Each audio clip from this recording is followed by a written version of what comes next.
শাওয়াল মাসের রোজার ফজিলত ও আমলগুলো কি কি? রমজানের পরের মাসটাই শাওয়াল মাস। ঈদের চাঁদ দেখা গেলে সেই চাঁদটা মূলত শাওয়াল মাসের চাঁদ। এই শাওয়াল মাসের করণীয় কি, আমল কি? উত্তর হলো যে শাওয়াল মাস এর দুইটা ফজিলত আছে। এক হলো এটা হজের মাস।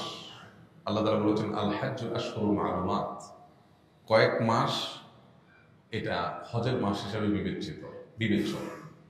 এর ভিতরে শুরু হয় শাওয়াল দিয়ে, শেষ হয় জিলহজ দিয়ে।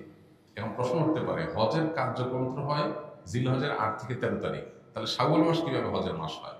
এর উত্তর হলো, কেউ যদি হজ স্টার্ট করতে চায় শাওয়াল মাসে সেই স্টার্ট করতে পারবে। অর্থাৎ হজের উদ্দেশ্যে এহরাম করে মক্কায় ঢুকে গেল, শাওয়ালে স্টার্ট হয়ে গেল, উমরা করো, বাকি হজের অপেক্ষা করতেছে। এটা পার্ট অফ হজ। যখন কেউ তামাত্তুল হজ বা কেরান হজের নিয়ত করবে, সে শাওয়াল থেকে শুরু করতে পারে। তো সে অর্থে এটাকে হজের মাস বলা হয়েছে।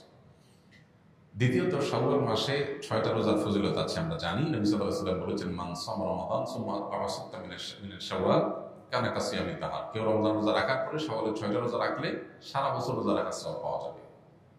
অনেকে এটাকে ব্যাখ্যা করেন এইভাবে যে আল্লাহ তাআলা যে কোনো আমলের 10 গুণ বাড়িয়ে দেন, কোনো কোনো ক্ষেত্রে 700 গুণ আরো বেশি পরিমাণ দেন অনেকে। তো রোজা রাখার ক্ষেত্রে আমরা রমজানের রোজা রাখছি 30টা, আর শাওয়ালে যদি 6টা রাখি তাহলে হবে 36টা। এই 36কে যদি আপনি 10 দিয়ে গুণ দেন, কত হবে? 360।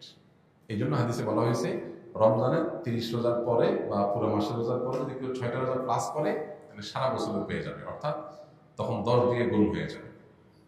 তাহলে আমার 30কে 360-এ পরিণত করার জন্য আমার 6টা রোজা রাখতে হবে। Why not? আমরা কেন এটা মিস করবো? এটা চেষ্টা করা দরকার। এই 6টা রোজা একসাথে রাখা কোনো জরুরি না। যার যেভাবে খুশি ভেঙে ভেঙে রাখতে পারে। কারণ ছুটির দিন শনিবার শুক্রবার, তিনি এই দিন রাখলেন, কেউ অন্যদিন রাখলেন, আজকে 2টা রাখলেন, আবার এক সপ্তাহ পরে 2টা রাখলেন। যেভাবে খুশি রাখতে পারেন, পুরো মাসের মধ্যে রাখতে হবে, এটা হলো মূল কথা।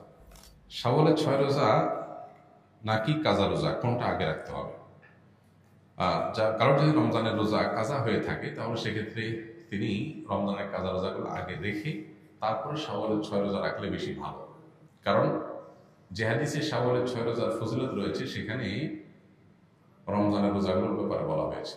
নবী সাল্লাল্লাহু আলাইহি ওয়াসাল্লাম বলেছেন, মান সামা রমাদান সুম্মা আতবাআহু সিত্তাম মিন শাওয়াল, যে ব্যক্তি রমজানের রোজা রাখলো এরপরে শাওয়ালের 6 রোজা রাখলো। এই হাদিসে বোঝা যাচ্ছে রমজান রোজা রেখে তারপরে রাখতে বলা হয়েছে। এখন রমজান রোজা দিয়ে আপনার গ্যাপ থাকে কয়েকটা, মিস থাকে কয়েকটা, এগুলো রেখে তারপর আপনি শাওয়ালের রোজা রাখলে এটা সবচেয়ে সেফ এবং সবচেয়ে ঝামেলামুক্ত। আর যদি বলেন যে না, আমার এত বেশি ভাঙতি রোজা হয়েছে বা যে কয়টা রোজা হয়েছে সেগুলো রেখে আবার শাওয়ালের 6 রোজা রাখা আমার জন্য টাফ হবে, তাহলে আপনি আগে শাওয়ালের 6 রোজা রাখলেও ইনশাআল্লাহ আশা করা যায় আপনার শাওয়ালের 6 রোজার ফজিলত আপনি পাবেন। এটা অধিকতর বিশুদ্ধ যে আপনি ফজিলত পাবেন, কিন্তু নিরাপদ এবং উত্তম হয় আগে ফরজগুলো রেখে তারপর শাওয়ালের 6 রোজা রাখা। ওযু করার সময় কি কি দোয়া পড়তে হয়? ওযুর শুরুতে বিসমিল্লাহ পড়তে হয়। বিসমিল্লাহ বলে আমরা ওযু শুরু করে দেব। আর ওযুর শেষ আমরা কালিমা শাহাদা পাঠ করব এবং আল্লাহুম্মা জাআলনি মিনাত তাওয়াবিন ওয়া জাআলনি মিনাল মুতাতাহহিরিন। আল্লাহ আমাকে তওবাকারীদের এবং পবিত্রতা অর্জনকারীদের কাতারে শামিল করেন। বাস, এই দোয়া আর কালিমা শাহাদা পাঠ করা, আশহাদু আল্লা ইলাহা ইল্লাল্লাহ ওয়া আশহাদু আন্না মুহাম্মাদান আবদুহু ওয়া রাসূলুহু। এর বাইরে প্রত্যেক অঙ্গ ধোয়ার জন্য আলাদা আলাদা বিভিন্ন দোয়া, অনেক বই পুস্তক আছে, এগুলো সবই ভিত্তিহীন, এগুলোর কোনো ভিত্তি নেই। হাত ধোয়ার দোয়া, মুখ ধোয়ার দোয়া, কুলি করার দোয়া, নাক পানি দেওয়ার দোয়া আলাদা আলাদা, এরকম কোনো বিশুদ্ধ হাদিসে বর্ণিত হয়। তাহলে শুরু হবে বিসমিল্লাহ দিয়ে, শেষ হবে কালিমা শাহাদা এবং আল্লাহুম্মা জাআলনি মিনাত তাওয়াবিন ওয়া জাআলনি মিনাল মুতাতাহহিরিন দিয়ে। বাস।